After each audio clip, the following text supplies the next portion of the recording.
Hello friends, welcome to దేవాంష్క stories. వాళ్ళు ఇప్పుడు మీరు వినబోతుంది ఒరే బావసే మరదల స్టోరీలోని 95వ భాగం. ముందు ఎవరో చెప్పమ్మా అని రామ్ మళ్ళీ వచ్చి సోఫాలో కూర్చుంటే సీత కూడా రామ్ పక్కనే కూర్చుంది అనుమానంగా రాధగారి వైపు చూస్తూ. అదేరా నీతో పాటు చదువుకున్న అరవిందులోడు అంటే నేను సేమ్ కాలేజ్లో కాదు కానీ సేమ్ నీతో పాటే 10th వరకు చదువుకున్నాడు కదా. అతను కొన్ని నెలల క్రితమే హైదరాబాద్లోనే ఏదో సాఫ్ట్వేర్ బిజినెస్ స్టార్ట్ చేశాడంట. మీ నాన్న మావయ్య అంటుంటే విన్నాను. వాళ్ళకి మనకంటే ఆస్తి ఎక్కువ ఉంది. పైగా పిల్లాడు మంచివాడు, మన ఎదురుగా పెరిగినవాడే. చెడు అలవాట్లేవీ లేవు. మనం వాళ్ళ ఇంటికి వెళ్ళినప్పుడు అడిగారు కదా, గుణగణాలు బాగుంటే చాలు, ఆస్తి అంతస్తు అవసరం లేదని. పైగా పిల్లాడు బాగా కష్టపడే రకం. నాకు తెలిసి సెట్ అవుతుందేమో అని అనుకుంటున్నాను. ఒకసారి వాళ్ళతో చెప్పి చూడరాదు అని అడిగారు.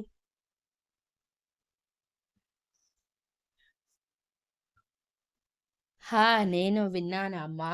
ఇప్పుడు ఆ కంపెనీ కూడా పర్వాలేదు, ఒక లెవెల్‌కి వచ్చింది. మరి అంత సూపర్ కాదు కానీ జస్ట్ స్టార్టప్ కంపెనీ కదా. ఇప్పుడిప్పుడే జనాల్లోకి వెళ్తుంది. బాగా కష్టపడితే మంచి పేరు కూడా వస్తుంది. అరవింద్ కూడా నాకు బాగా తెలుసు. చాలా బాగా మాట్లాడుతాడు. నేను ఒకసారి చెప్పి చూస్తాను నందితతో. ఒకసారి తన ఫోటో డీటెయిల్స్ నాకు పంపించమని నాన్న వాళ్ళతో చెప్పమ్మా. నేను ఫ్రెష్ అయి వస్తాను అని వెళ్తుంటే సీత కూడా వెనకే వెళ్తూ, ఈ అరవింద్ ఎవరు బావా అని గడ్డం మీద వేలు పెట్టుకొని ఆలోచిస్తున్నట్టు ఫోజ్ పెట్టి అడిగింది. అదే సీత, నాతో పాటు 10th వరకు చదువుకున్నాడు కదా అరవింద్. మన ఇంటికి అప్పుడప్పుడు వస్తూ ఉంటాడు. నువ్వు మాట్లాడినా సరే సిగ్గుపడుతూ నోట్లో బెల్లం ముక్క పెట్టుకున్నట్టు సైలెంట్గా ఉంటాడు కదా వాడు. ఇప్పుడు బాగానే ఉన్నాడులే అని నవ్వుతూ అంటుంటే సీత ఆశ్చర్యంగా, వాడా అని అంది. హా, అరవింద్ చాలా మంచివాడు కదా, నందితికి సెట్ అవుతాడు అని నవ్వుతూ చెప్పి టవల్ తీసుకొని వాష్రూంలోకి వెళ్ళిపోతే సీత ఆలోచిస్తూ కూర్చుంది.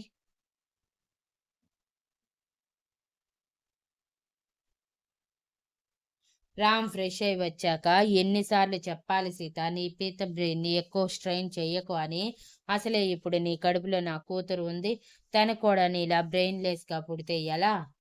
నా అల్లుడు ఎన్ని ఇబ్బందులు పడతాడు చెప్పు అని ఇన్నోసెంట్గా ఫేస్ పెట్టి అనగానే, అంటే ఏంటి బావా, నాకు అసలు బ్రెయిన్ లేదు అని ఇండైరెక్ట్గా చెప్తున్నావా అని ఉక్రోషంగా అడిగింది.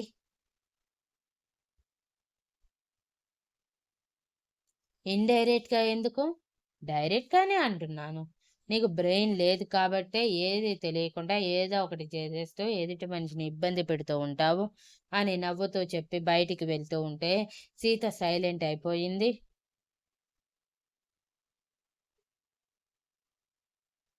ఏదో ఒక కౌంటర్ ఇవ్వాలి కదా ఇది. ఏంటి ఇలా సైలెంట్గా ఉంది అనుకుంటూ రామ్ సీత వైపు చూసేసరికి సీత తలదించుకొని ఉండటం గమనించి తన పక్కన కూర్చొని, నేను జస్ట్ సరదాగా అన్నాను సీత, నువ్వు దాన్ని మనసుకు తీసుకొని ఇలా బాధపడాల్సిన అవసరం లేదు.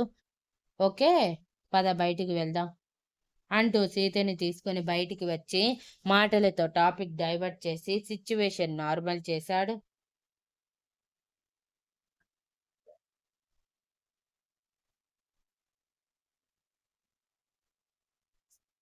తర్వాత రోజు ఉదయాన్నే ఆఫీస్కి వెళ్ళటానికి ఒక అరగంట ముందు కాఫీ షాప్లో సమావేశమయ్యారు కృష్ణ, విరాజ్. కాఫీ తాగుతున్న విరాజ్ వచ్చి 10 నిమిషాలు అవుతుంది బావా, ఏం మాట్లాడకుండా సైలెంట్గా ఉంటే ఎలా?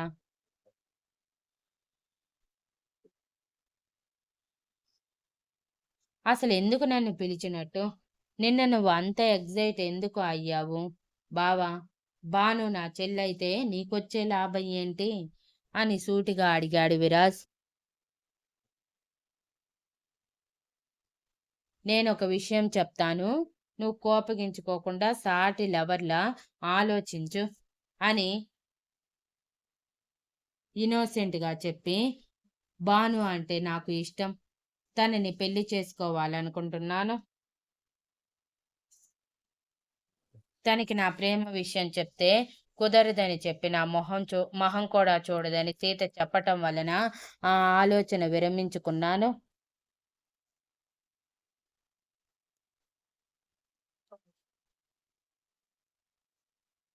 తన ఫ్యామిలీతో డైరెక్ట్‌గా అరేంజ్ మ్యారేజ్ ఏర్పాటు చెయ్యాలని ఆలోచిస్తున్నాను కానీ, ఎలా అని ఆలోచిస్తున్న టైంలో నువ్వు భానుని చెల్లెలుగా చెప్పావు. ప్లీజ్ నాకు హెల్ప్ చేస్తావా? అని అడిగాడు. ఏంటి బావా నువ్వనేది? నిజమా? నిజంగానే నువ్వు మా భానుని ప్రేమించావా? అని ఆశ్చర్యంగా అడిగితే, హా! అన్నట్టు కృష్ణ తల నిలువుగా ఊపాడు. అంతే. విరాజ్ హహహ అని గట్టిగా నవ్వుతూ, అయినా అసలు రాకాసిని ప్రేమించేంత ధైర్యం నీకెలా వచ్చింది బావా? అసలు దాన్ని ఏ యాంగిల్‌లో చూసి ప్రేమించావు? అని అడిగాడు. Don't talk like that Viraj. తను నీ చెల్లి, ఆ విషయం మర్చిపోకు. తన మీదే జోక్స్ వేస్తున్నావేంటి? అని సీరియస్ అయ్యాడు కృష్ణ. సారీ బావా. బట్ భాను చాలా రిజర్వ్డ్‌గా ఉంటుంది. ఎవరితో అంత ఈజీగా కలవదు. సీత అల్లరితనం వల్ల తనతో ఈజీగా కలిసింది కానీ, ఎవరితోనూ ఎక్కువగా మాట్లాడదు. బికాజ్ మా బాబాయ్ వల్ల. మా బాబాయ్‌కి కాస్త చాగస్తం ఎక్కువ. భాను విషయంలో చాలా స్ట్రిక్ట్‌గా ఉంటాడు.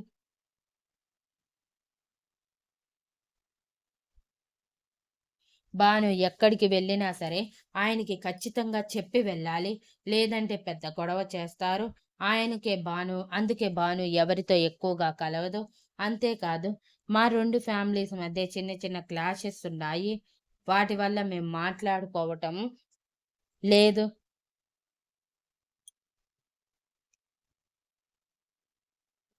మా బాబాయికి భాను మాతో మాట్లాడటం ఇష్టం లేదు.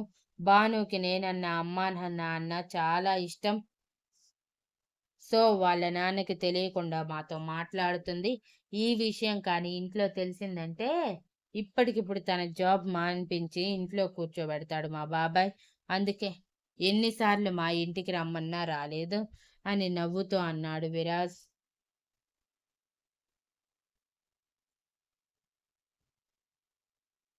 బాబోయ్! ఇంత మ్యాటర్ ఉందా భాను వెనక? మరి వాళ్ళ నాన్న నాతో తన పెళ్ళికి ఒప్పుకుంటాడా? అని డల్‌గా అడిగాడు కృష్ణ. ఒప్పుకోవచ్చు, ఒప్పుకోకపోవచ్చు. నేను చెప్పలేను బావా. బికాజ్ నేను చెప్పినా ఆయన వినరు.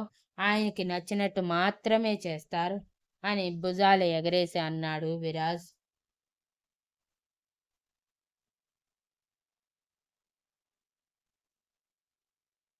నీకు మాత్రం మా ప్రేమ విషయంలో ఎటువంటి అభ్యంతరం లేదు కదా విరాజ్? అని అడిగాడు కృష్ణ. నీలాంటి వాడు నా చెల్లికి భర్తగా వస్తానంటే కళ్ళు మూసుకొని మరి మీ పెళ్ళికి ఒప్పుకుంటాను బావా. బట్ ఇక్కడ వచ్చిన చిక్కల్లా బాబాయ్‌తోనే. ఆయనకి ఇలాంటి ప్రేమ వ్యవహారాలంటే మహా చెడ్డ చిరాకు. పైగా భాను వీటికి ఒప్పుకోదు. బాబాయ్ చెప్పిన సంబంధం చేసుకుంటానని ఎప్పుడో మాట ఇచ్చేసింది.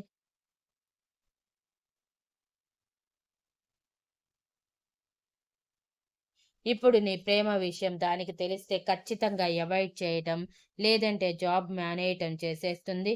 సో, ఎటువైపు నుంచి చూసినా నీకు రిస్క్‌నే అని అన్నాడు విరాజ్ కాఫీ ఫినిష్ చేసి.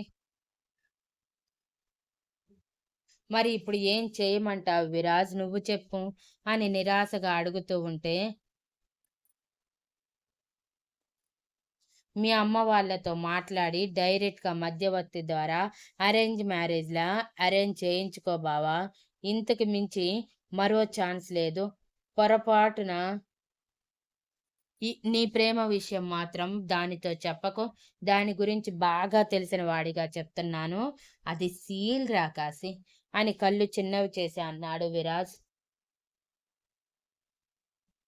సీత కూడా అదే అన్నది కానీ, ఇంట్లో ఈ విషయం చెప్పాలంటే కొంచెం భయంగా ఉంది విరాజ్ అని టెన్షన్‌గా అన్నాడు.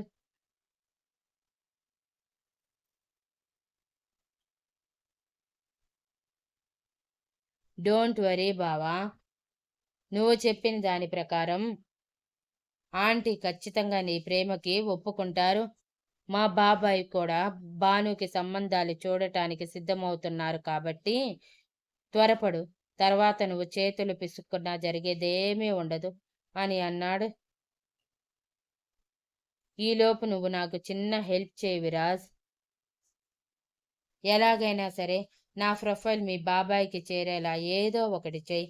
ఆయనకి నా సంబంధం కుదిరిందంటే, ఆయన ఒప్పుకున్నాడంటే ఇక మా అమ్మ నాన్నలకి నేను నా లవ్ మ్యాటర్ చెప్పేసుకుంటాను.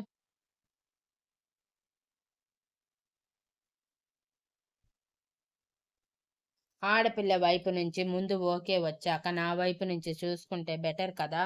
పొరపాటున ఇప్పుడే మా ఇంట్లో ఈ విషయం చెప్పి తర్వాత బాను వేరే పెళ్లి చేసుకుంటే మా అమ్మ వాళ్ళు బాధపడతారు నన్ను చూసి. అందుకే అడుగుతున్నాను, ప్లీజ్ ఈ ఒక్క హెల్ప్ చేయి అని అన్నాడు.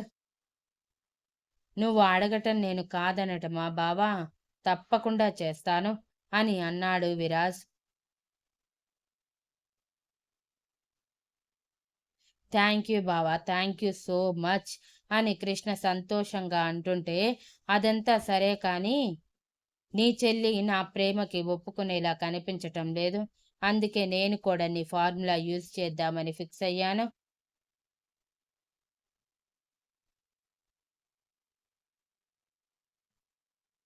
ఆల్రెడీ అమ్మ వాళ్ళకి ఎటువంటి అభ్యంతరం లేదు కాబట్టి కొంచెం నిత్య అమ్మ నాన్నలతో మా పెళ్లి కోసం మాట్లాడు బావా అని రిక్వెస్టింగ్గా అడిగాడు. అదంతా ఎప్పుడో అయిపోయింది విరాజ్. బాబాయ్ పిన్నిలకి నీ గురించి ఎటువంటి అభ్యంతరం లేదు.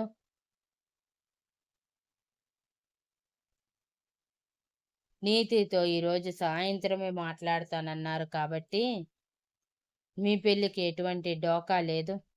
ఖచ్చితంగా నీతో నీ పెళ్లికి ఒప్పుకుంటుంది. నేను ఒప్పిస్తాను. కానీ నువ్వు నేను చెప్పిన పని మాత్రం మర్చిపోకుండా చేసి అప్డేట్ ఇవ్వు అని చెప్పి ఆఫీస్కి టైం అవ్వటంతో బాయ్ విరాజ్ అని చెప్పి వెళ్ళిపోయాడు. విరాజ్ కూడా ఎలా కృష్ణ ప్రొఫైల్ తన బాబాయ్కి చేర్చాలని ఆలోచిస్తూ తన ఇంటికి బయలుదేరాడు. భాను గురించి కృష్ణ గురించి తన అమ్మ నాన్నలకి చెప్పి ఒప్పించటానికి.